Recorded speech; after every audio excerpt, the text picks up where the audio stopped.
So we are approaching our first session Donc in nous this allons morning, entamer notre première séance which de la will matinée, be, une séance qui est dédiée à la suivante.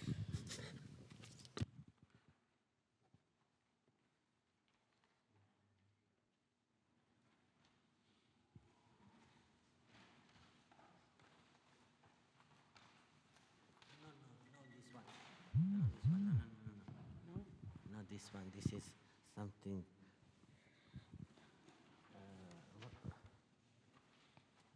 This is not connection with this. oh no, I want the key.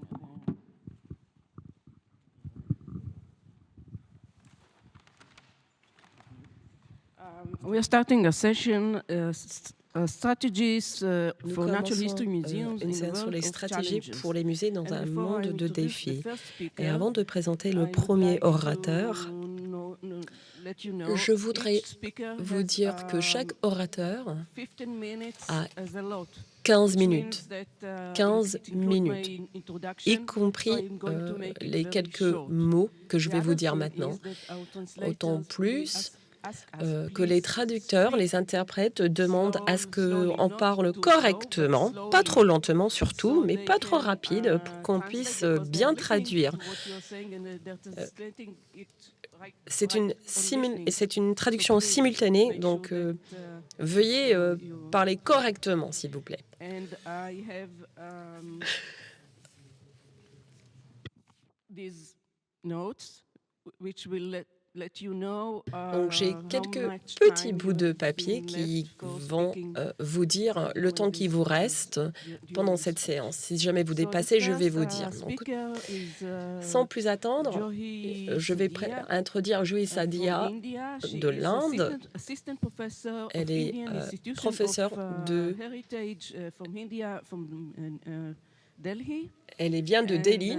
she is also a member of Elle est membre the board du of, conseil ICOM d'administration NatEast. aussi, d'ICOM NatEast. And because she's dealing with museology, but Elle she has a traite history with de natural muséologie, history mais museums. elle a un So grand she joins us, passé avec les musées d'art, in this, les musées d'histoire session. naturelle, donc elle est parmi nous pour cette séance. Thank you everyone. Merci à tout le monde. Je suis ravie d'être ici avec vous, de faire partie de cette conférence pour vous parler de ma recherche. Bonjour à tous et à toutes. Donc,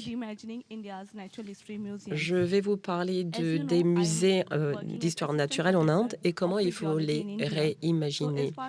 Je suis professeur et je travaille avec des collègues sur plusieurs projets et l'un de ces projets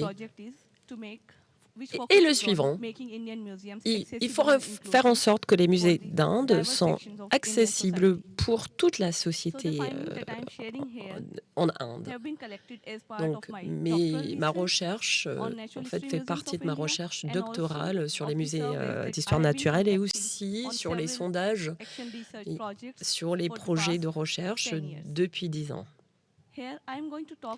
Donc, je vais vous parler de la conjoncture en Inde aujourd'hui par rapport au musée avec un petit regard sur le passé. Je vais parler également des éléments socio-naturels au cœur des musées en Inde et comment ça peut stimuler l'intérêt public pour aider à faire face aux défis socio-écologiques. Donc, une vue d'ensemble, il y a 1200 musées, mais 10 sont dédiés à l'histoire naturelle. À côté de ça, il y a 95 musées qui ont une collection d'histoire naturelle, à part toute autre collection dévouée à l'art, archéologie, etc., comme vous auriez cru, vous auriez pu penser. Donc, à part ces 95 musées, il n'y a pas vraiment grand-chose. Tous ces musées sont administrés par le gouvernement de l'Inde. Certains sont gérés par des services de surveillance géologique, botanique, géologique. Sur les 10 musées, les 10 musées d'histoire naturelle, nous travaillons de vraiment promouvoir une diversité parmi tous les gens. Nous essayons de faire une vitrine de l'héritage, le parcours, le patrimoine naturel du pays et en même temps promouvoir une sensibilisation environnementale. Si on considère le contexte historique des musées naturels en Inde, qu'est-ce que je peux vous dire? Il y a évidemment un patrimoine colonial britannique, avec très peu d'exceptions dans les musées. Les musées étaient établis dans le 19e avec une collection d'histoire naturelle et ceci faisait partie de la vision des professions et décideurs de l'époque. Donc l'idée à la base était de collecter et exposer la flore et la faune du pays. Ceci a établi des histoires d'histoire naturelle dans le 19e et 20e siècle. Et ceci a contribué aux collections qui se trouvent dans les musées partout en Inde, dans les 10 musées dont j'ai parlé. Je ne peux pas trop en parler parce que nous avons des contraintes de temps. Il y avait un musée qui a été établi en 1840. Il y avait l'histoire, la Société d'histoire à Ouest Bengale.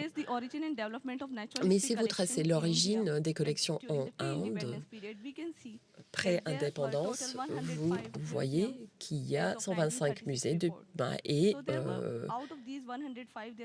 dans les 105 musées qui étaient établis en 1936, il y en avait très peu. Il y en a 13 qui parlaient de l'histoire naturelle et un seulement qui vraiment était dédié à l'histoire naturelle purement. Et c'était pour les étudiants, ce n'était pas ouvert au public. Donc on peut dire que 20% des musées en Inde, à ce stade, montraient des collections d'histoire naturelle au public.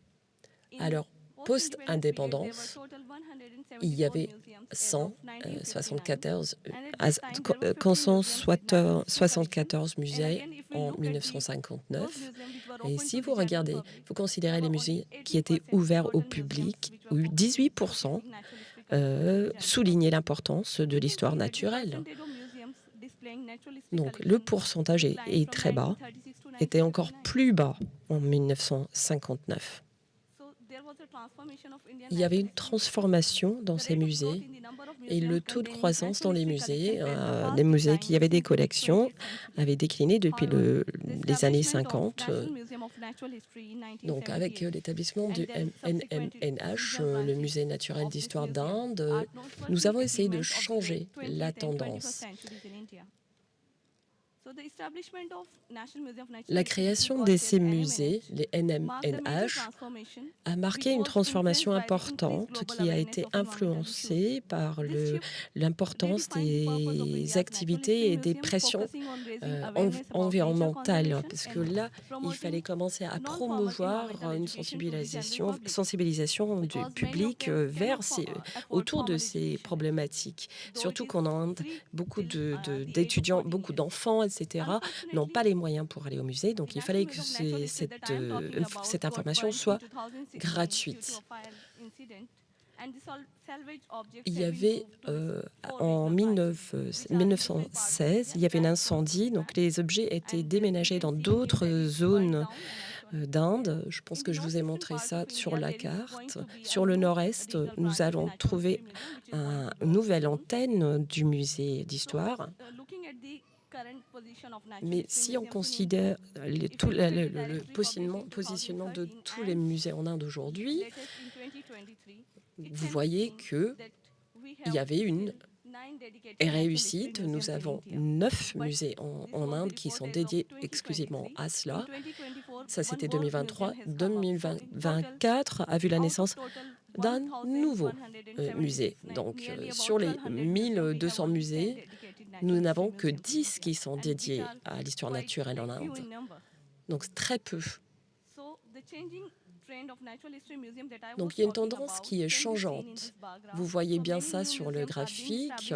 Il y a de nouveaux musées établis en Inde. De 105, nous sommes presque à 1200 de 1900.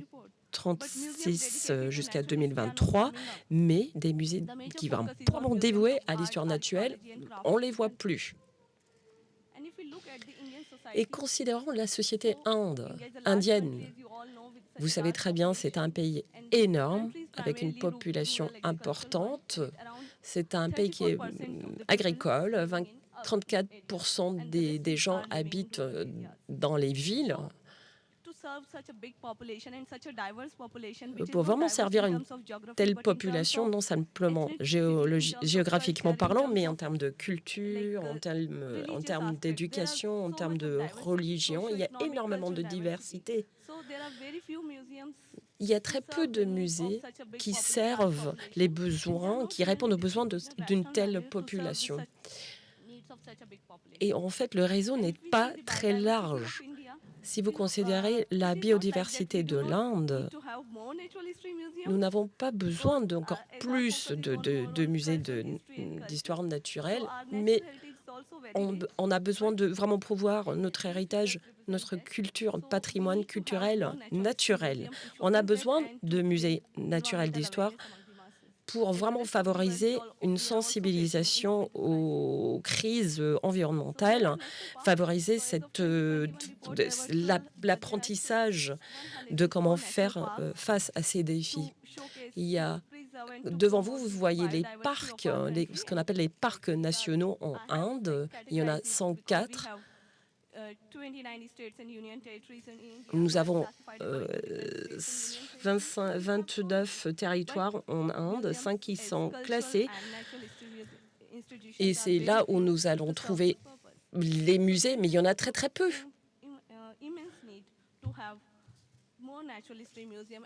Il y a un vrai besoin de créer, d'établir de nouveaux musées d'histoire naturelle en Inde. Nous voyons que les besoins des musées sont en train d'évaluer face au changement climatique et les besoins de la société également changent avec.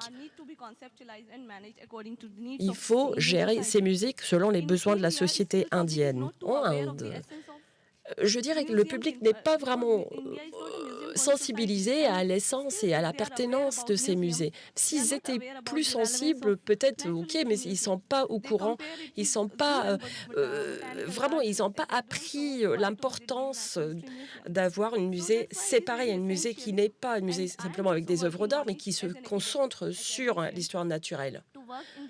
Je travaille pour essayer de booster l'apprentissage à ce regard, pour qu'il y ait plus de sens, non seulement dans les musées, mais dans l'idée, dans le besoin d'en avoir. Alors, les histoires naturelles d'Inde sont devant une crise d'identité. Il y en a très peu de musées. Il y a très peu de musées, ils sont concentrés dans un seul endroit. Donc, ces musées accueillent surtout les groupes scolaires. Les groupes scolaires, pourquoi? Parce que ce sont des gens qui sont à l'école. C'est un pourcentage faible de gens qui sont à l'école en Inde. Donc c'est pour ça que le public n'a pas un accès à ces musées. Ils n'ont pas de rapport avec les musées, ils n'ont pas de relation avec les musées. Si vous considérez ce qui se passe en Inde, vous voyez que les gens, ils sont intéressés dans le patrimoine culturel. Ils ont une vraie relation avec la nature. Si vous regardez l'époque préhistorique, les civilisations préhistoriques et anciennes, nature a toujours fait partie à part entière de nos vies, surtout à cause grâce aux, je veux dire, des éléments sacrés. Ici, je veux montrer comment la nature et la culture est intégrée, avec l'une qui a une influence sur l'autre. C'est un pays où les traditions ont un rôle critique à payer. Ceci aide à favoriser le pouvoir dit green, c'est-à-dire vert, c'est-à-dire réveiller les gens à ce qui se passe dans le monde d'aujourd'hui. J'ai partagé quelques études de cas Mais les musées, on commence à travailler dans ce secteur, dans ces musées, dans ces sujets, pour parler des forêts, pour parler de la savane, pour parler de tout ce qui se passe, comme j'ai dit, pour lier la culture à la nature. On a parlé de déforestation, vous voyez des gens qui sont carrément en train d'embrasser les arbres. Ceci souligne l'importance de la nature et l'amour qu'on a pour la nature, parce que la nature est sacrée et les gens sont en train de se sacrifier pour l'environnement. Donc, dans les musées d'histoire naturelle qui existent, nous essayons d'utiliser ça comme une vitrine. Ici, c'est le musée d'histoire naturelle à New Delhi. Il y avait énormément de gens qui sont venus visiter l'exposition, parce que dans les villes, les gens sont plus concernés par la culture, et par la culture, ils apprennent énormément d'éléments sur la nature. Et ceci favorise une sensibilisation environnementale. C'est l'avenir. C'est l'avenir pour nous. Il faut favoriser un intérêt public dans les musées en Inde. Si on intègre les communautés locales, si on leur demande de nous aider, on peut le faire. Merci beaucoup.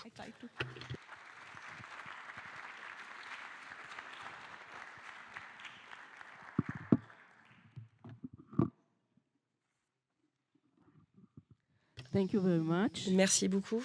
And we will have the question and answers session in the end of the session. Je pense qu'on va prendre des questions à la fin. Donc, je vous présente maintenant Slavko Spasic. Il est le directeur du musée à Belgrade, en Serbie. Il va vous parler du passé et ce que nous allons faire pour l'avenir. Lui aussi, il est membre du conseil d'administration d'ICOM Natist. Merci beaucoup.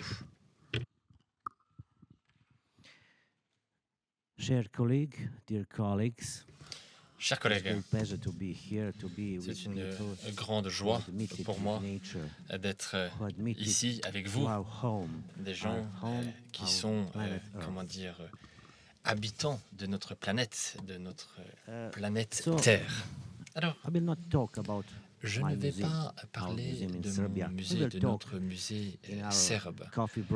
Nous en parlerons pendant la pause café, peut-être pendant la pause déjeuner. Non, moi, j'aimerais vous parler de quelque chose que j'ai trouvé très intéressant et que nous avons en commun avec les autres présentations. Et donc, peut-être parlerons-nous d'autres sujets pendant la session de questions-réponses. Alors, voilà. Très bien, donc ça c'est un petit peu le contenu de ma présentation. Alors commençons avec une citation concernant l'état du monde. Alors Marlee Matlin est une actrice américaine. C'est la première actrice oscarisée, pardon. Alors,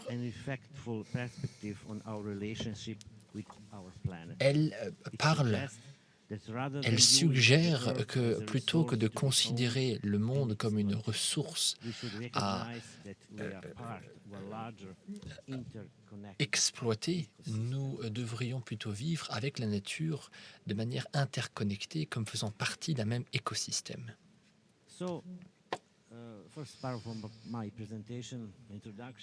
Alors, donc, en guise d'introduction à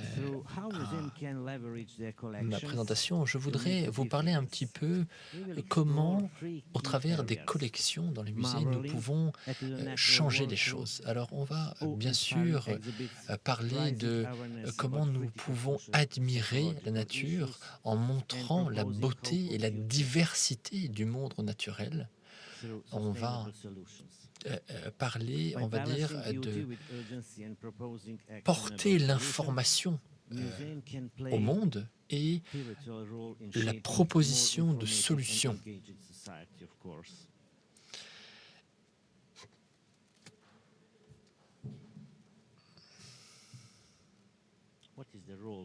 Alors, quel est le rôle des musées s'agissant de montrer la beauté de la nature ?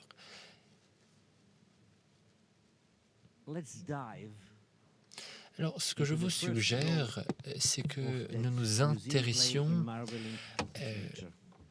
au rôle de la nature s'agissant de permettre au monde d'admirer le monde naturel. Et il me semble que ce qui est important dans ce rôle, c'est de permettre l'éducation du public et l'accès à ce plaisir d'admiration. Alors, vous savez, bien entendu, que les musées d'histoire naturelle tentent d'expliquer des processus naturels très importants. Il ne s'agit pas d'exposer des artefacts dans un musée. Non. Les musées d'histoire naturelle jouent un rôle très important dans le développement de la société, quelles que soient les communautés et les pays dans lesquels ils se trouvent. Et ce rôle éducatif concerne toutes les phases de la vie de l'homme, depuis sa toute tendre enfance à son âge avancé. Les musées nous permettent donc cette réflexion et nous permettent d'imaginer à quel point nous sommes puissants et différents à la fois.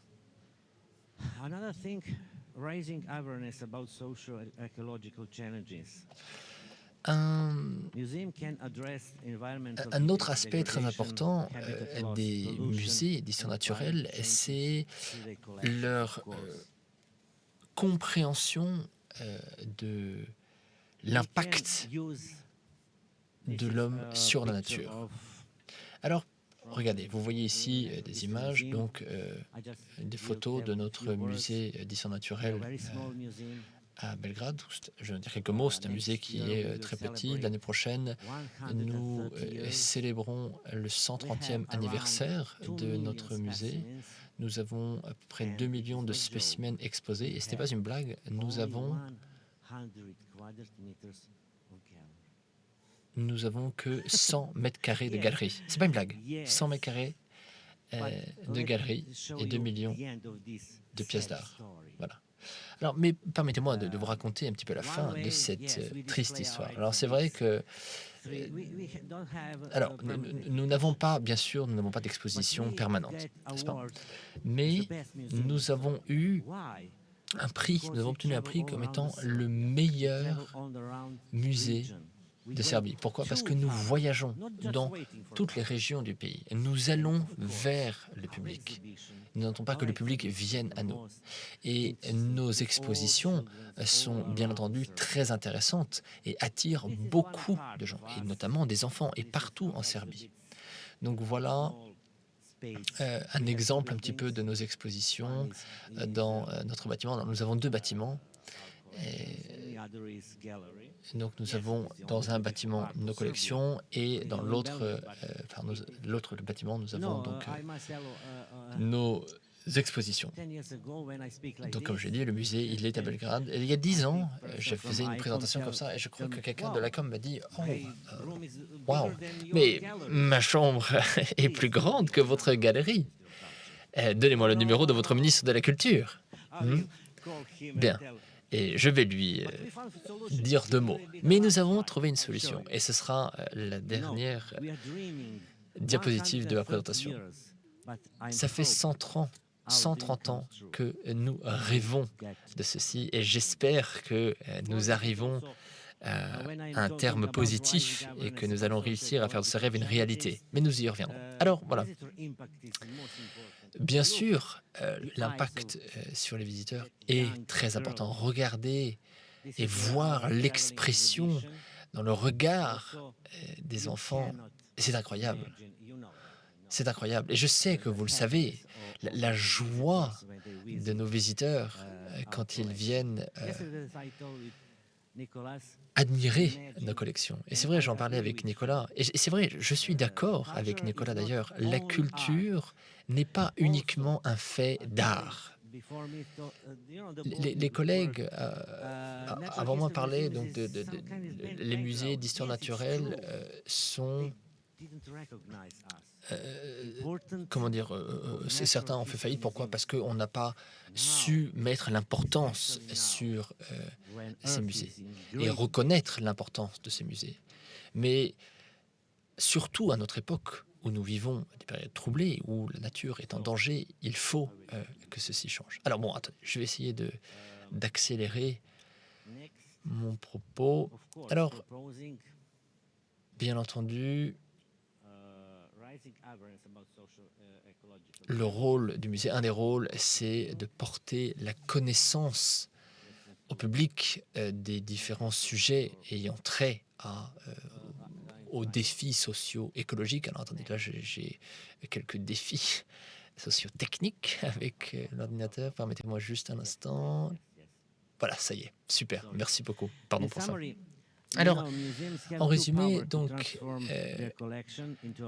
les musées doivent changer leur collection en des outils puissants qui permettent d'éduquer le public et qui permettent de porter le message important qu'est le leur, et ceci en utilisant, on va dire, un certain nombre de moyens de communication, bien sûr la documentation, et puis aussi les différentes techniques qu'ils peuvent utiliser.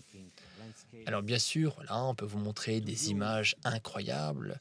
On peut utiliser, donc, comme je le disais, donc, la technologie, différents médias, ce qui permet donc de composer les histoires.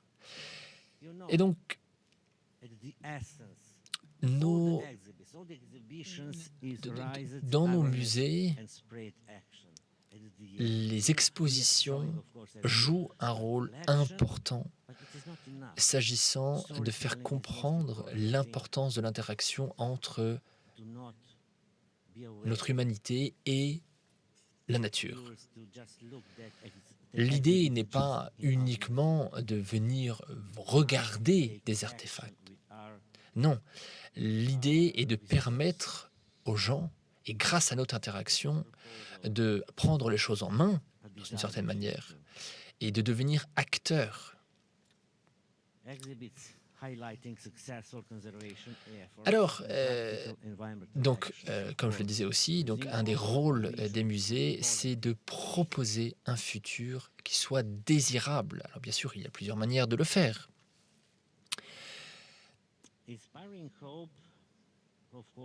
Parlons de l'espoir et de permettre cet espoir, ce futur plus meilleur. Ceci passe donc par des solutions durables. Et bien entendu, l'utilisation de l'espoir. C'est notre vision. Voilà. Alors, permettez-moi maintenant de parler d'un certain nombre d'histoires, de succès qui ont été permis par l'entremise des musées. Nous avons pu montrer comment les personnes, comment les humains peuvent avoir un impact positif. Et il ne s'agit pas uniquement ici d'un sentiment, mais bien entendu d'actions concrètes, d'actions tangibles qui vont permettre d'améliorer le futur de notre société. La possibilité d'agir pour permettre un futur durable. Alors, l'organisation de nos expositions peut et doit être efficace, et ceci nécessite donc cette économie, ou je vais le dire différemment, cet équilibre entre l'admiration qui est l'admiration que provoque l'exposition, le message que propose l'exposition et la proposition de cette exposition. C'est par ce biais que le musée joue son rôle. Et c'est dans ceci que réside l'importance de l'interaction entre le musée, les artefacts et le public. Alors, vous ne croirez pas la conclusion. Nous y arrivons et je vais essayer de la faire courte. Donc, ma conclusion. Les musées sont essentiels pour célébrer la nature et ils le font par cette exposition, dans les différents sens du terme, de ce qu'ils ont à proposer, de leur richesse. Nous ne sommes pas uniquement les gardiens d'un dépôt, d'un héritage, non. Nous sommes des acteurs de la construction du futur. Voilà. Et c'est vrai que, bon, vous avez un certain nombre de musées qui sont, on va dire, énormes par leur taille, qui permettent de faire des dizaines de milliers d'expositions. Mais ce n'est pas suffisant. Il faut être inspirant, il faut avoir les bonnes idées pour justement créer cette connexion et cette interaction avec le public. Alors bien sûr, s'agissant d'inspirer le public, s'agissant de créer cette admiration dans le public, cette imagination de la nature et de ce que la nature pourrait être, permet donc de rendre le public acteur de ce changement et de cette construction du futur. Et nous pouvons tous, par notre action, par nos organisations, changer le futur de notre monde. Et donc, je voudrais finir en citant Dr. Jane Goodall. Donc, ce que vous faites va permettre une différence. Et donc, il faut faire très attention à la différence que nous souhaitons. Et je crois que ceci est un message d'espoir, c'est un appel à l'action, c'est un encouragement pour permettre au musée de jouer ce rôle qui est le leur. Et comme je vous l'ai promis, voilà. Attendez. Que voyez-vous ici? Que voyez-vous? Expliquez-moi, que voyez-vous? C'est vrai que quand j'ai moi-même vu cette image pour la première fois, je me suis dit, mais où est le musée? Eh bien, figurez-vous que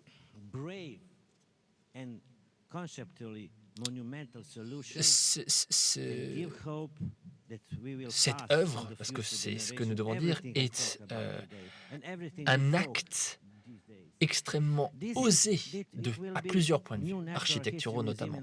Mais voilà, c'est le nouveau musée, le projet de musée d'histoire naturelle à Belgrade. Donc, sur les bords du Danube, vous voyez, il n'y a pas de mur. Donc, vous voyez ici plusieurs aspects. Donc, vous avez la promenade. Bon, ça, c'est pas si intéressant. Alors, attendez. En fait, ce qu'il faut comprendre, c'est que le musée se trouve sous terre. Alors, pas complètement sous terre. Oui, j'ai fini. Pardon, je me dépêche. Mais si vous voulez, mon cœur bat la chamade parce que ça fait 130 ans que nous attendons ce moment. 130 ans, vous vous rendez compte? Et notre plan, c'est un rêve en fait. Et ce rêve, c'est que d'ici 3-4 ans, voilà, notre musée pourra vous accueillir à Belgrade. Merci beaucoup de m'avoir écouté. Merci. Thank you. Bien, merci beaucoup. Bon, donc si je comprends bien, vous nous invitez à Belgrade. Très très bien. Excellent. Alors, la présentation suivante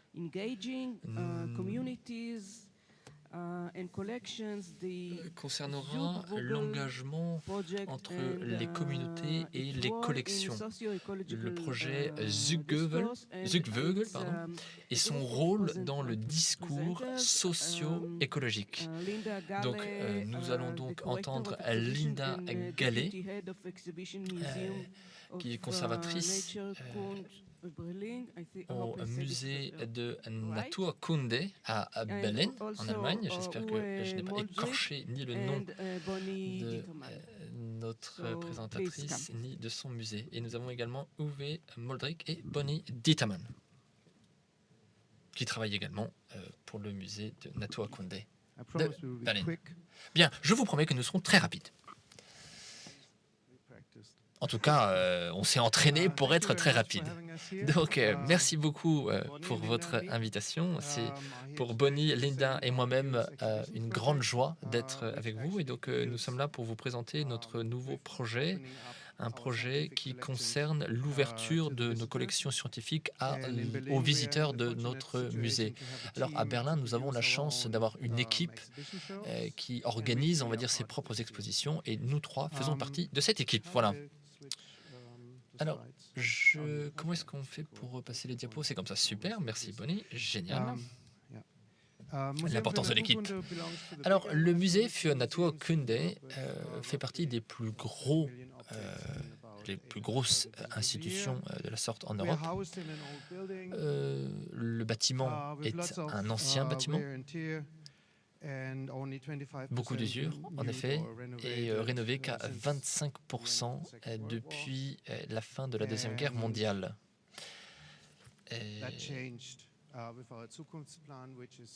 Et donc on a un projet pour le futur, le Zukunftsplan, qui nous a permis d'obtenir un certain nombre de subventions afin de rénover le musée sur une période de 10 ans à venir. Donc bon, sur le papier, ça a l'air génial. Maintenant, ça nécessite de construire au sein même d'un bâtiment existant. Alors bien sûr, ce type de projet vient avec un certain nombre de défis. Bien sûr, il faut les permis de construction. Ça veut dire bouger un certain nombre de nos collections pendant les travaux de rénovation. Alors, en ce qui nous concerne ici, nous avons 11 500 spécimens qui sont gardés et exposés. Alors, ils ne sont pas tous en bonnes conditions, on va dire. Certains ont dû être nettoyés, certains ont dû être rénovés, réparés, certains ont dû être stockés dans des boîtes pour pouvoir être mis à l'abri pendant les travaux. Et nous avons donc organisé ceci, et une idée que nous avons eue, c'est pourquoi pas d'utiliser ces boîtes comme expo. Et donc nous avons, comme vous l'avez vu sur la photo, mis des parois en verre et nous les exposons. Voilà. Et donc quand nous lançons ces expos, une des questions qui nous est venue à l'esprit, c'est quand les visiteurs voient l'expo pour la première fois, donc une pièce remplie d'objets, comment est-ce que ce type d'expo quel impact ce type d'expo aura-t-il sur les visiteurs? Et donc, ce que nous avons fait pour comprendre ceci, c'est nous nous sommes adressés aux visiteurs et nous leur avons demandé de poser des questions, de nous dire ce qui leur passait par l'esprit quand ils voyaient ces objets d'art pour la première fois. Et ça nous a permis d'interagir donc avec le public, ça a permis au public d'interagir avec nous. Alors tout d'abord, de manière assez spontanée, nous avons demandé aux visiteurs s'ils étaient intéressés par une visite, on va dire,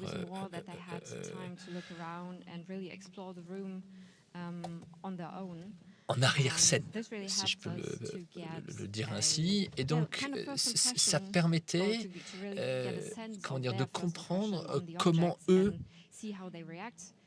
appréciaient, on va dire, l'exposition, les objets, ces anciens objets, et quels objets les intéressaient davantage. Voilà.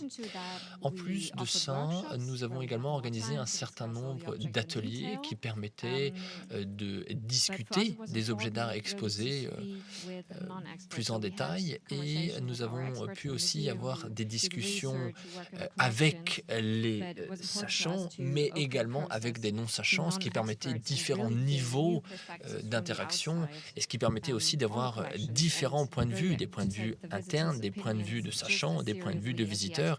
Et bien entendu, nous avons considéré tous ces points de vue avec le même intérêt et la même importance.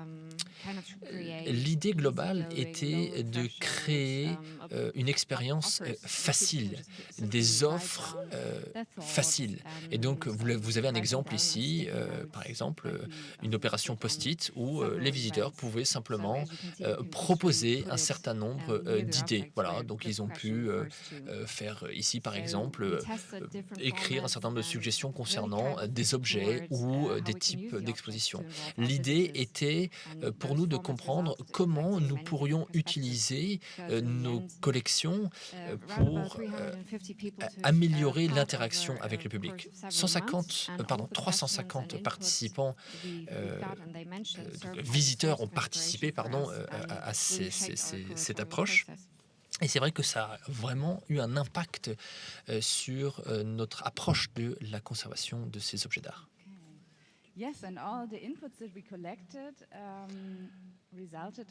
Alors, toutes ces informations que nous avons collectées ont permis un projet très intéressant. Donc, un projet qui se traduit par un oiseau qui se promène. Voilà. Et donc, voilà un petit peu un exemple de ce projet d'exposition. Cette exposition avait donc 7 zones, 7 zones qui étaient organisées par sujet, prenant en compte les idées partagées avec nous par les visiteurs, donc suivant le processus que Bonnie a décrit.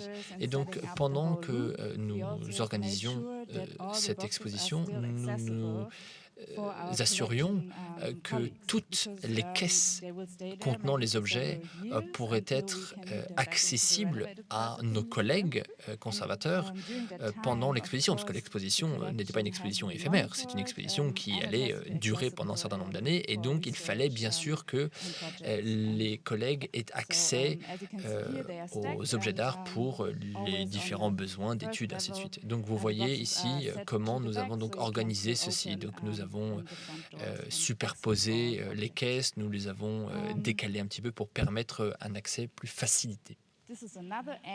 Voilà un autre angle. Donc, comme vous voyez, toutes les caisses ne sont pas vitrifiées. Les caisses fermées, nous avons utilisé pour une diffusion d'exposition, et donc ça permet en fait de rendre l'exposition un petit peu plus vivante via l'utilisation des médias.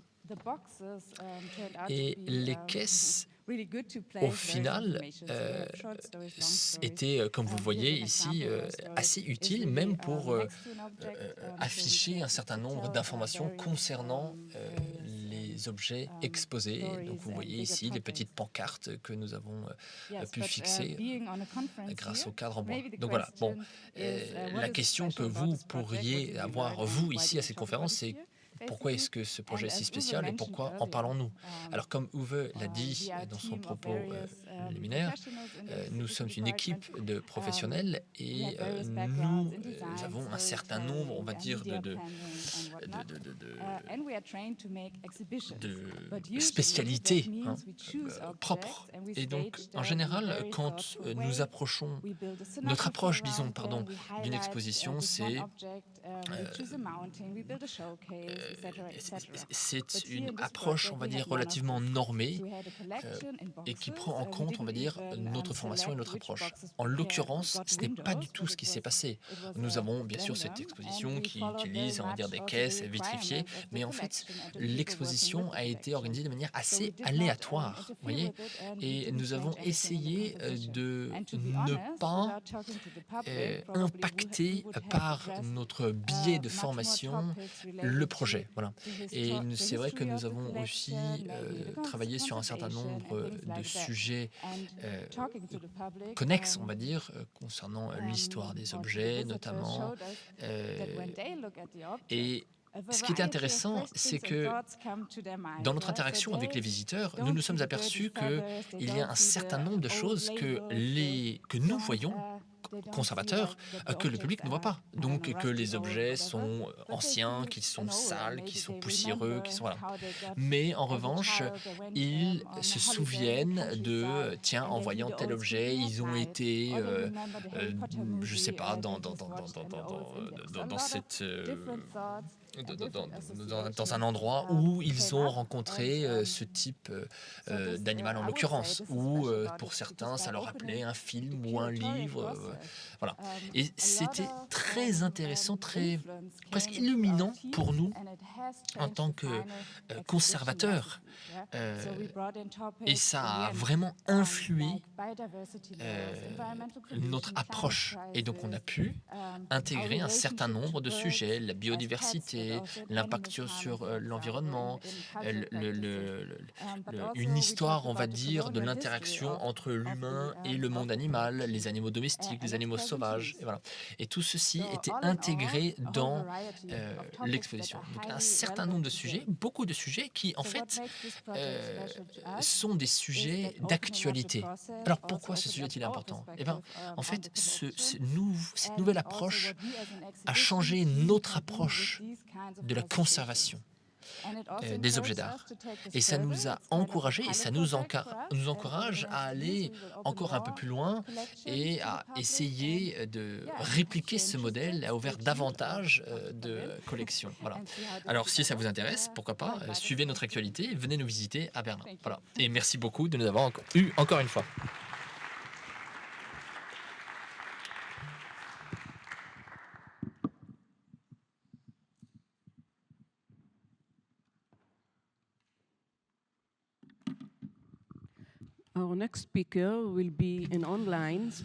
Alors, la présentation qui suit est une présentation qui sera faite à distance. Elle nous vient du Japon et nous allons parler donc de la transformation du musée d'histoire naturelle du Japon à l'heure de la crise socio-écologique.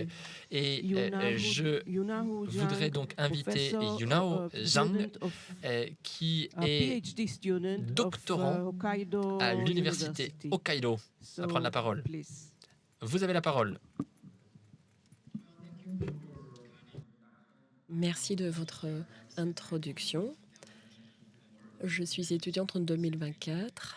Je suis ravie d'être parmi vous. Je vais vous parler du rôle des musées dans cette heure de crise sociologique basée sur l'expérience japonaise. J'espère également parler de comment les Japonais créent un rapport avec la nature et comment ça peut nous inciter à vraiment reformuler notre connexion avec la nature. Alors, vous avez deux photos devant vous, deux images. Ça fait partie d'un musée et vous voyez, après le tremblement de terre, vous voyez la dévastation et à côté, vous voyez bien le bâtiment rénové plusieurs années après, 11 ans après. Alors, il y avait évidemment des dommages à la collection, mais également, il y avait des employés qui ont été tués. Donc, c'était un rappel pour nous de vraiment penser au rôle des musées et la conservation des collections.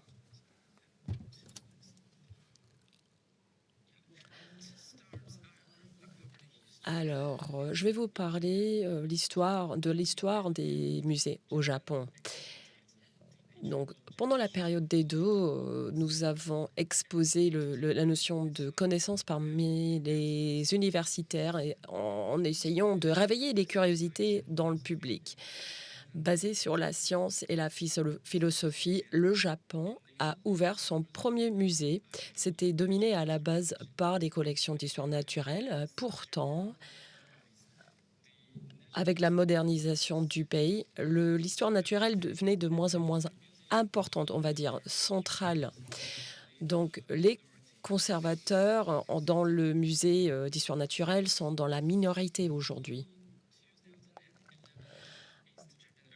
Si je vous parle du tremblement de terre en 2011, nous avons pu constater la vulnérabilité des musées et des collections. Il y avait énormément de volontaires qui sont venus aider à faire le tri. Mais moi, je veux dire que le manque de politique pour encourager une action publique pour protéger les collections est à faute. Ce sont des situations extrêmes, bien sûr, mais ces collections d'histoire naturelle tombent sur les législations liées législations qui sont liées au patrimoine, mais il faut parler aussi du volet humanitaire derrière tout cela. Ceci reflète aussi le comportement, une faille dans la perception politique et publique. On peut dire que la collection est sous-évaluée par rapport à d'autres éléments du patrimoine culturel.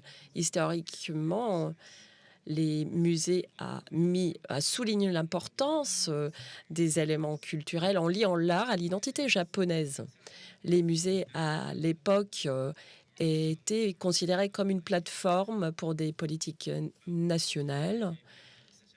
Dans la période Meiji, la promotion de l'action industrielle et la croissance, bien sûr, à la fin de la guerre.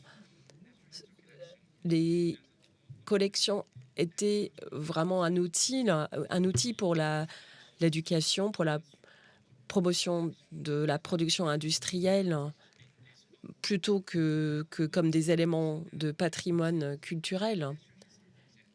Alors, de nombreux musées ont vu la lumière du jour après la guerre. Donc, leur objectif était d'être rentable. Il y avait un manque de gestion, un manque de soutien financier. Et tout ceci a contribué aux défis auxquels les musées doivent faire face. En 2020, alors, le Japon comptait 228 musées qui avaient des spécimens biologiques, mais seulement 112 parmi ces musées avaient des conservateurs de sciences naturelles. Donc, la moyenne était 2,5 conservateurs par 100, avec une histoire d'histoire naturelle. Certains musées avaient même pas une personne spécialisée dans l'histoire naturelle. Dans ce graphique, je vous montre que dans certains endroits, il y a 1 ou 2 conservateurs pour la région. Vous pouvez imaginer à quel point c'est compliqué pour les conservateurs de faire venir de nouvelles œuvres, vous pouvez imaginer également les défis devant eux dans ce monde de travail, dans la conservation, la préservation des collections ou la lutte pour le développement durable. Ils travaillent pour fondre des expériences pour le public et pour chercher du soutien pour ces initiatives, surtout dans le contexte socio-écologique. Normalement, quand on parle du développement durable ou du changement climatique, ces débats sont dominés par les perspectives européennes ou américaines. Et c'est compliqué pour les Japonais, pour les musées au Japon, de suivre cela parce qu'il faut mettre ça dans un contexte local. les musées ne sont pas préparés, mais le public non plus. Ils ne sont pas incités à vraiment faire partie intégrale de l'action. Donc, qu'est-ce qu'il faut faire pour favoriser le public et leur adoption de ces changements et cet intérêt dans les changements? On a posé des questions, on a fait un sondage sur l'opinion publique, vous voyez devant vous. Donc, il y avait un sondage qui n'était pas tout à fait compris dans ma présentation, a montré que quand il s'agit du public, ils sont plus concernés par la nature et par ce qui se passe autour d'eux que par ce qui se passe dans le changement climatique.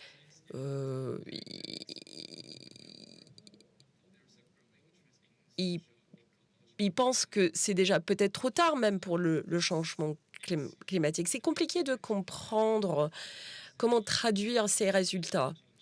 Mais tout ce qu'on peut comprendre, c'est que ça reste un défi énorme au Japon. D'autres données que j'ai incorporées dans ma présentation, mais je veux vous parler maintenant de la nature, la notion de la nature, le concept de nature au Japon, parce que c'est un concept complexe. Il n'y a pas de division entre la nature et l'humanité au Japon. Les humains, les animaux, les plantes vivent en synergie. Ce sont des parties intégrales de la nature. Les humains n'ont pas de supérieur, n'ont pas un rôle supérieur. Ils ne peuvent pas conquérir la nature. Et là, c'est la même chose en Chine, d'où je viens. Mais aujourd'hui, cette perception persiste. Donc, c'est difficile maintenant. C'est plus compliqué de faire la distinction entre la partie nature et la partie culturelle. Parce que, bon, la plupart des cas, c'est mélangé. C'est une seule chose. L'art japonais est une réflexion de la nature japonaise. Et les climats divers au Japon, combinés avec des catastrophes naturelles comme les tremblements, les tsunamis ou les typhoons, alors, tout ceci a créé une compréhension de la culture, une compréhension que la nature donne, mais la nature reprend. Donc, nous allons parler maintenant de la coexistence ou de l'idée de donner du pouvoir à la nature. Alors, si nous faisons ça, il faut qu'on vraiment comprendre ce que c'est la nature, comprendre ce que c'est la durabilité. Dans le contexte japonais, surtout dans les régions qui sont sujettes aux catastrophes naturelles, la coexistence avec la nature est importante. Ceci veut dire qu'il faut vivre sous le menace constante d'un danger. Donc, quand vous parlez de la transformation socio-écologique, il faut quand même comprendre les perspectives à long terme et à court terme et essayer de trouver un bilan avec les besoins régionaux. J'ai travaillé avec plusieurs musées au Japon et je sais que quand on parle des crises socio-écologiques, il n'y a pas de recette, il n'y a pas de panacée, il n'y a pas de réponse unique. Chaque musée doit découvrir sa propre interprétation de ce sujet. Et ça, c'est pareil pour la compréhension du mot transmission. Maintenant, aujourd'hui, je suis impliquée dans un projet pionnier. J'essaie de compiler des outils, une boîte à outils qui parle du changement climatique à Hokkaido. On voit qu'il y a une pénurie de pêche, de poissons. Et les pêcheurs, évidemment, disent que c'est la faute des phoques. Même alors qu'aujourd'hui, l'activité humaine est la cause primaire.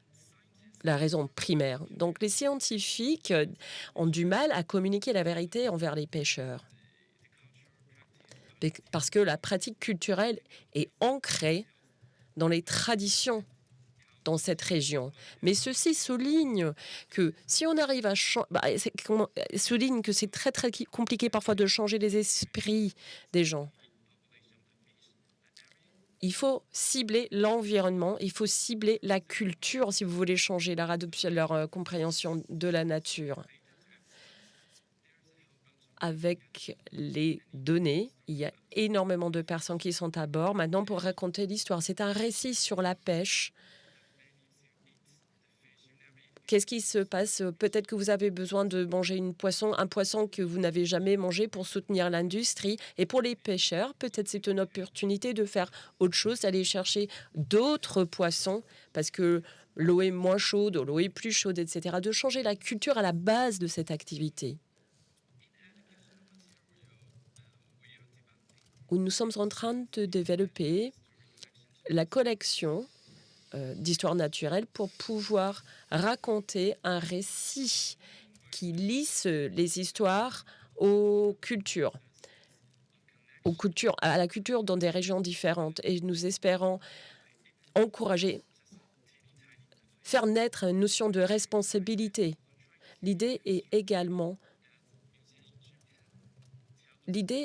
de montrer que les musées au Japon peuvent raconter une histoire en considérant les traditions japonaises, certes, en considérant la nature et la culture pour développer une nouvelle approche, pour inspirer un peu de recherche environnementale, pour incorporer l'effet scientifique et que tout cela fasse partie de la vie publique.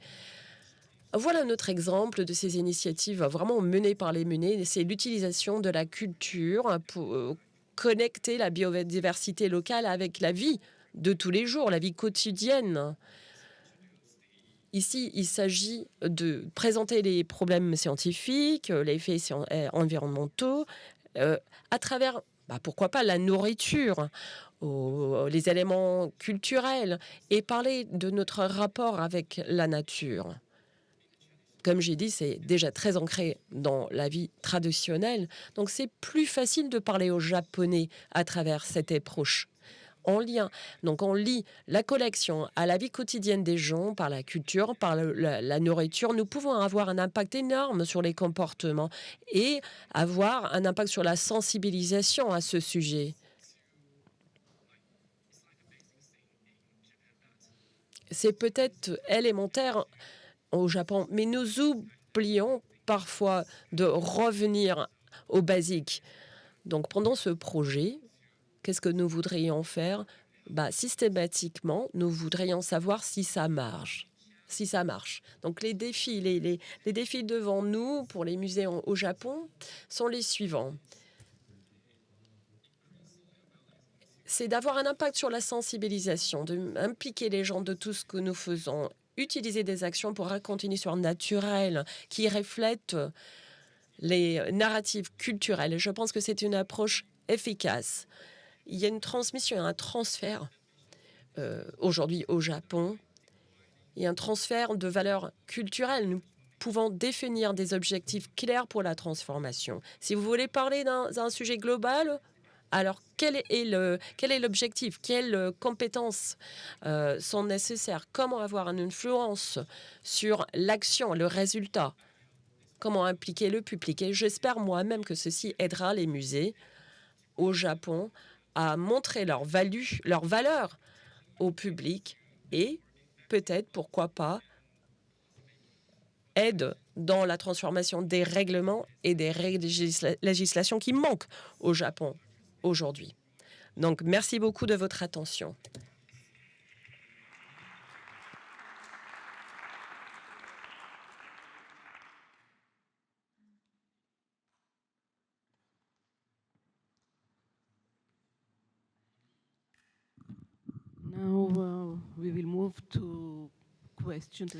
Et maintenant, peut-être des questions. Donc, tout d'abord, j'aimerais inviter Nicolas. Vous voulez bien venir vous asseoir à côté de moi pour les questions. Jory aussi. Slavko. Our colleagues. Would you like? I'm sorry, but no. Qui d'autre?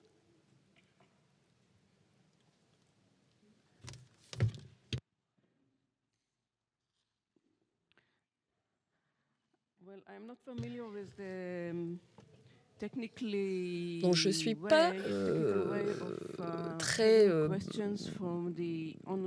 chevronné dans la façon dont on prend les questions en ligne. C'est qui? Ah, c'est vous. OK, excellent. Vous avez besoin d'un microphone? Oui, pour parler, oui. OK. No, actually not, but before I ask the Alors, questions, I will let avant our de poser audience, mes they have any questions personnelles, je vais demander au public ici présent, Yes, est-ce que please. vous avez des questions? Il faut un microphone.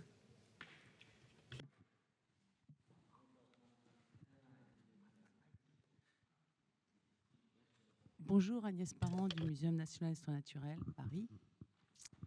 Une question pour un peu l'ensemble du panel, en français, si ça vous va. At 1 minute, okay, or I can, in English, if it's, I can try to translate the question in English. Sur vos interventions, il y a plusieurs points j'aimerais bien vous interroger sur les liens entre cette approche systémique, l'anthropologie et cette question du local, pour faire référence à Rob Hopkins, entre autres. Je ne sais pas si vous connaissez Rob Hopkins et son questionnement sur les futurs souhaitables. Comment aujourd'hui aussi changer les valeurs, effectivement, changer notre regard à la nature, peut-être être plus dans une approche locale pour impacter les gens sur une réalité locale, et comment tout ça peut amener justement à une réflexion sur les futurs souhaitables, comment pour justement modifier les actions. Voilà, c'est un peu ma question. Est-ce que notre rôle est aussi de hope? You said that hope is very important in the Natural History Museum, of course. Vous avez dit que l'espoir est très important dans les musées d'histoire naturelle, mais comment changer nos valeurs en relation avec la nature? Et comment pouvons-nous offrir de l'espoir aux gens pour un avenir souhaitable?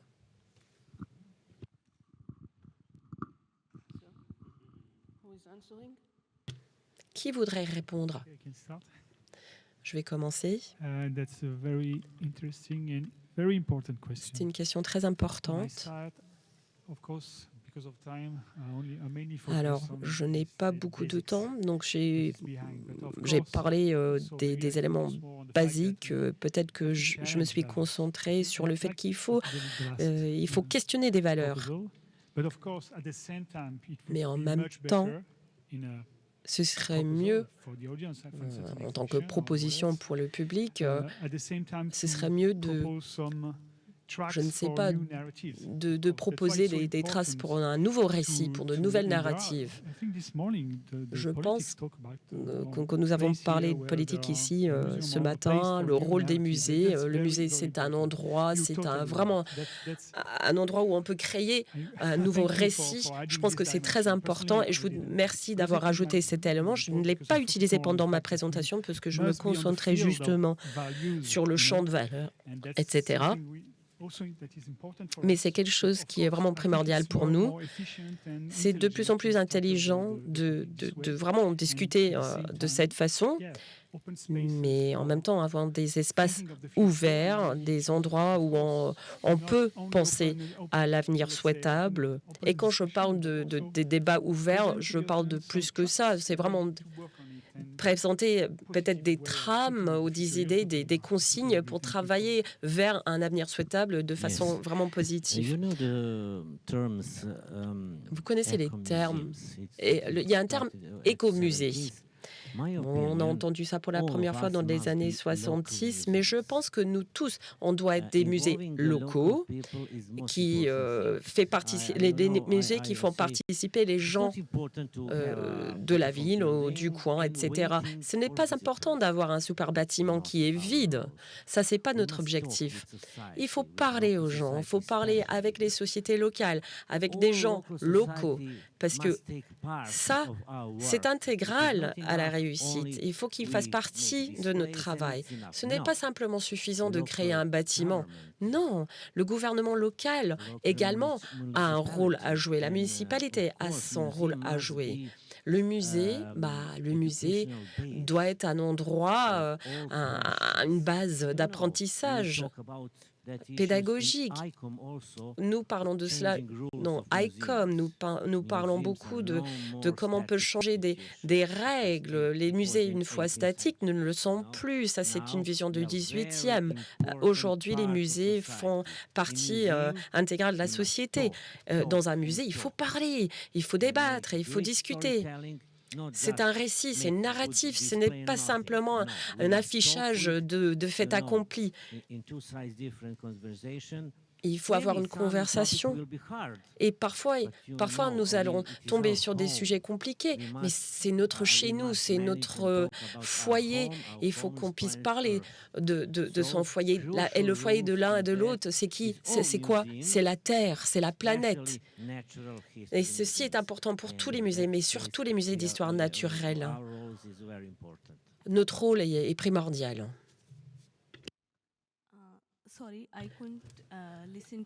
Alors, je n'ai pas écouté toute la question parce que je n'avais pas pris mon casque, mais si j'ai bien compris, la question était comment travailler vers un souvenir, un avenir souhaitable.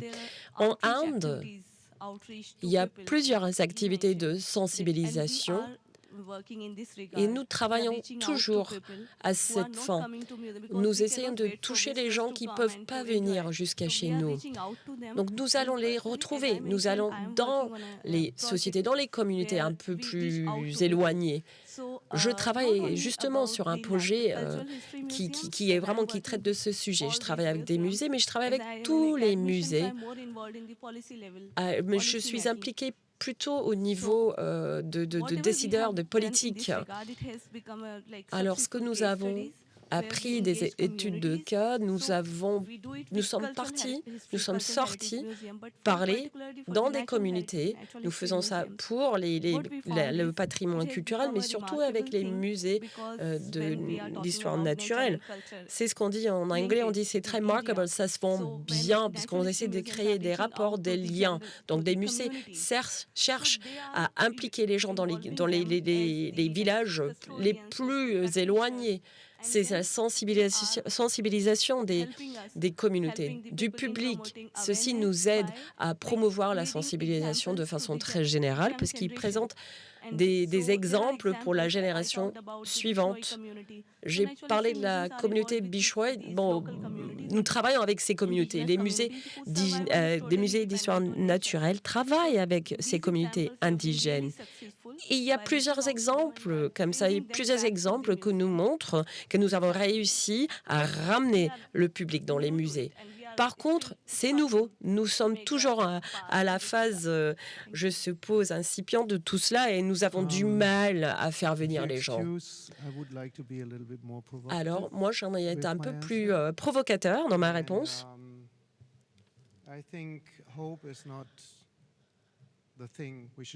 Je pense que nous ne devrions pas parler d'espoir, nous devrions parler de l'urgence. L'urgence parce que nous avons besoin de changer et nous avons besoin de changer rapidement et nous savons que les changements rapides ne sont jamais faciles à mettre en place. Et je ne parle pas simplement de récits ou de narratifs, je ne parle pas de ça, je parle de notre philosophie, de ce que c'est un musée et quel est son rôle. Deux exemples de ce que je veux dire. Premier exemple, nous avons entendu parler déjà de cela aujourd'hui. Nous avons besoin de sauver la planète. Pour la planète elle-même, pour la nature. Mais la nature et la planète se fichent de nous. Les dinosaures ont souffert, la planète est OK. Nous allons souffrir, la planète sera OK parce que c'est notre problème. Aujourd'hui, nous devons travailler avec la nature, assurer sa survie. Ce n'est pas normalement la perspective d'un musée d'histoire naturelle, il faut le dire. Mais le deuxième exemple, la deuxième question, c'est à qui parlons-nous?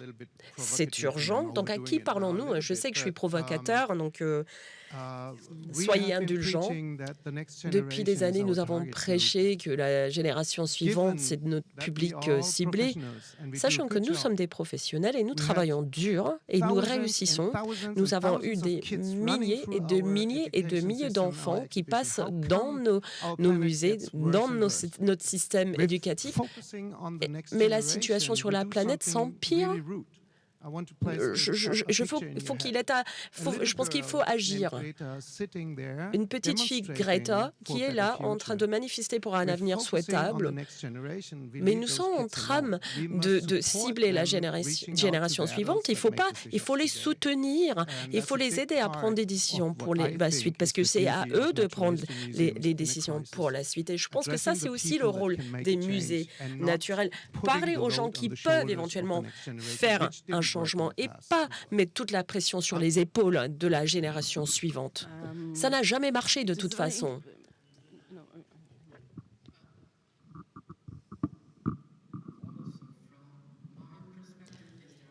Je pense que nous parlons souvent des problèmes locaux. Et nous voulons savoir ce qu'y pensent les gens locaux.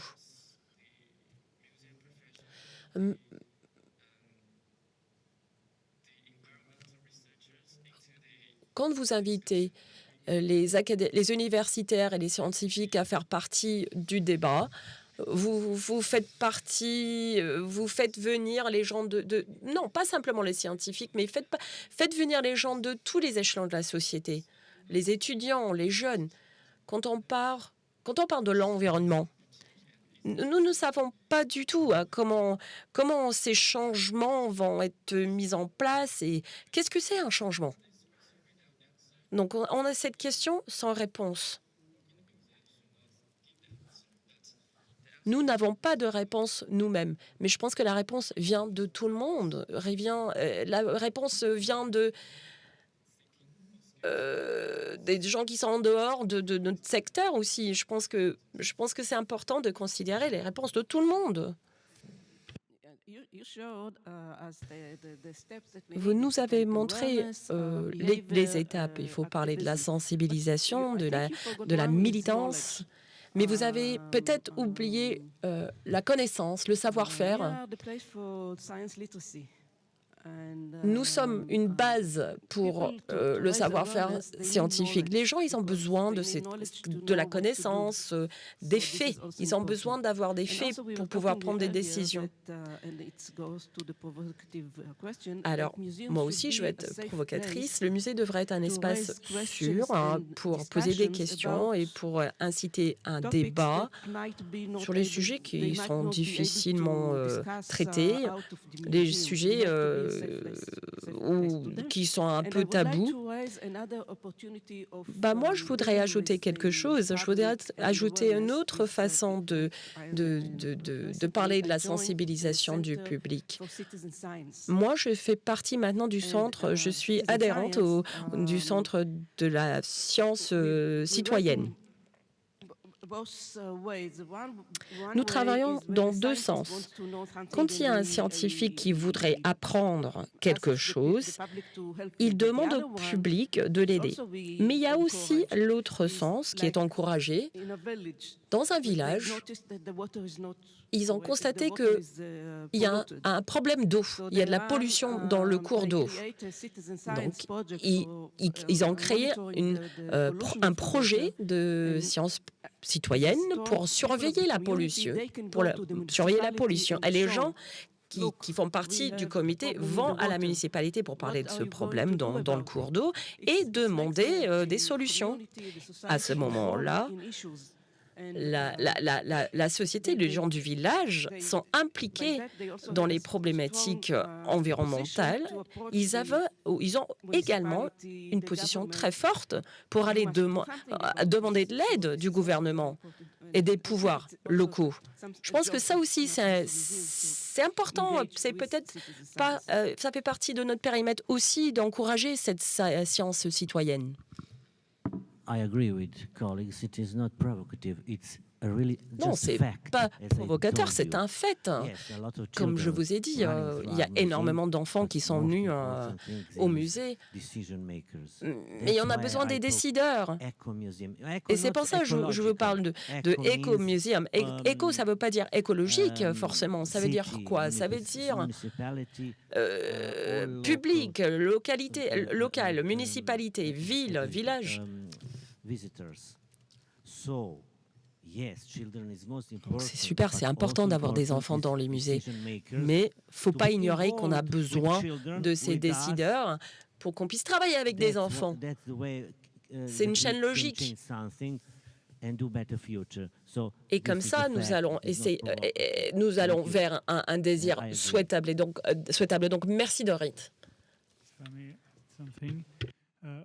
Si vous permettez que j'ajoute un point, s'agissant de la connaissance, de l'apprentissage et l'impact sur le public, ce qui est important, ce qui est clé, je pense, c'est de faire sens. Oui. Et pour ce faire, il faut bien entendu être proche du public cible. Et donc c'est vrai que dans ma présentation, je parlais un petit peu du monde occidental, mais on voit que l'expérience indienne, l'expérience japonaise sont différentes, n'est-ce pas? Et en effet, l'approche occidentale a voyagé du fait de la colonisation.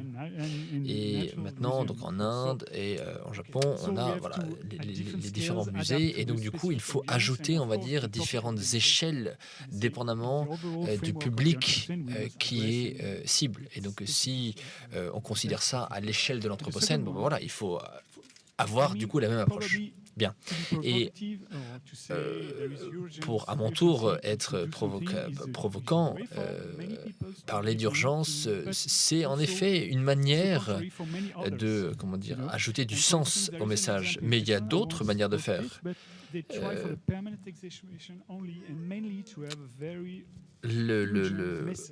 Comment dire, un certain nombre de musées utilisent des expositions permanentes pour faire passer le message d'urgence. Et le retour, dans certains cas, de ce type d'approche, c'est que, ah bon, bah, super, si c'est ça votre message, j'ai pas envie de retourner voir votre musée, vous voyez? Et c'est pour ça, comment dire, je veux, dans ce que je veux dire, c'est que je veux pas... comment dire, je crois que le message négatif crée le rejet. Attendez, permettez-moi de clarifier dans ce cas. Ce que j'essaie de clarifier, c'est que notre approche, notre philosophie, la rationnelle, si vous permettez, de notre approche doit être celle-ci. Je ne parlais pas de la situation ou la manière dont nous devrions organiser nos expos. Vous voyez, la raison est que le seul moyen de faire venir des gens, c'est de faire en sorte que leur venue soit agréable pour eux. Et donc, bon, en effet,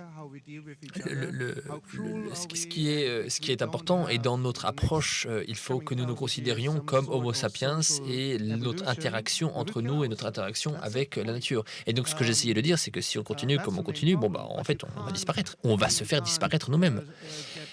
Mais il ne faut pas, comment dire, conclure trop vite.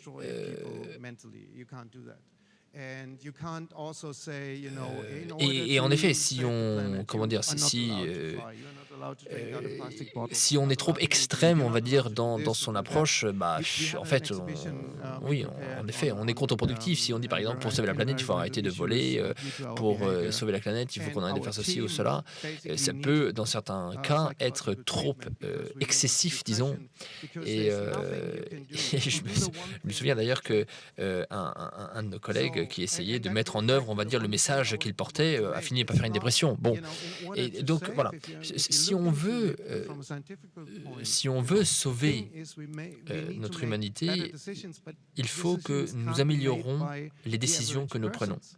Et je ne parle pas ici des gens de manière aléatoire. Non, je parle du niveau politique, du niveau décisionnaire. Bon, maintenant, s'agissant du sujet d'urgence, parler de cette urgence, c'est le fait de tout le monde. Maintenant, la manière dont nous abordons ce sujet est très important aussi. Et en effet, il faut faire en sorte que leur venue soit agréable pour eux. Voilà. Et c'est certainement comme ça que j'aborde mes expositions. Que ce soit agréable, mais que le message passe quand même, néanmoins, le message d'urgence. Très bien, super, merci beaucoup. Une autre question peut-être ?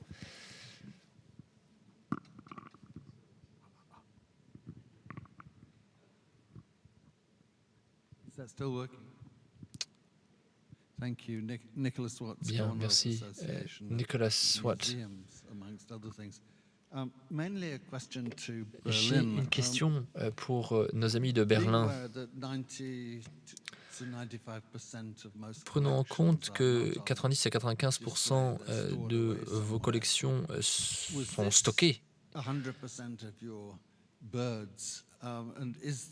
Est-ce que ce que vous avez montré représente 100% des oiseaux et est-ce qu'il est possible d'organiser des expositions regroupant davantage et peut-être bien davantage d'artefacts que vous avez stockés pour permettre cette interaction avec le public? Et pour revenir à la discussion, Oh, okay, sorry. But I just wonder, alors, pardonnez, l'interprète n'a pas entendu.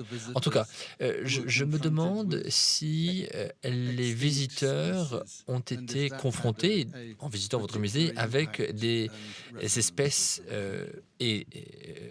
des espèces maintenant éteintes, et quelle a été leur réaction et comment avez-vous peut-être collecté ces interactions? Alors, ce que nous avons montré, c'est la partie de notre collection d'oiseaux qui devait être déménagée du fait des travaux dans le hall. Voilà. Maintenant, bien sûr, si on le voulait, on pourrait s'intéresser au nombre d'artefacts. Et en effet, il y a beaucoup d'artefacts différents concernant nos oiseaux. Il y en a beaucoup plus que ce que nous avons présenté là, et nous pourrions ouvrir bien d'autres collections. Bon, en tout cas, ce que je voudrais dire, c'est que ce que nous avons appris de ce projet, c'est qu'il est possible d'ouvrir la porte, de permettre au public d'accéder à ces expositions de prime abord plutôt scientifiques et d'interagir avec ce public qui n'est pas un public sachant, permettant, ce faisant, davantage une interaction plus vivante et une interaction plus vivante et plus enrichissante même pour le collectionneur ou le conservateur dans notre cas. Bon. Et c'est vrai que ça permet d'ouvrir tellement de portes, ça permet de découvrir tellement de points de vue. Et je sais que nous ne sommes pas les seuls à avoir adopté ce genre d'approche, donc de rendre possible la visite de collections scientifiques. Je crois qu'à Paris, on l'a fait. Bien, bon, malheureusement, il faut que nous nous arrêtions ici pour nous sustenter. Mais profitons de cette pause sustentative pour prendre bouche avec les orateurs et 1h30, 13h30. Échanger avec eux. Donc il faut que vous soyez ici un petit peu avant. Donc nous allons quitter le lieu où se tient le lunch. C'est un bâtiment à 100 mètres d'ici. Donc vous avez... Ah bah bravo, ils ont tout prévu. Hein, à 100 mètres d'ici. C'est un très beau bâtiment. Donc l'entrée principale, vous la voyez au milieu, la porte centrale. C'est nos futurs locaux qu'on va utiliser dans quelques semaines d'ailleurs, puisqu'on a la chance de pouvoir en bénéficier. Un petit point que Fedra, qui veille à tout, m'a bien dit, c'est de laisser vos écouteurs en place, à la place où vous êtes. Vous les laissez là, voilà. J'ai tout dit, Fedra? It's okay.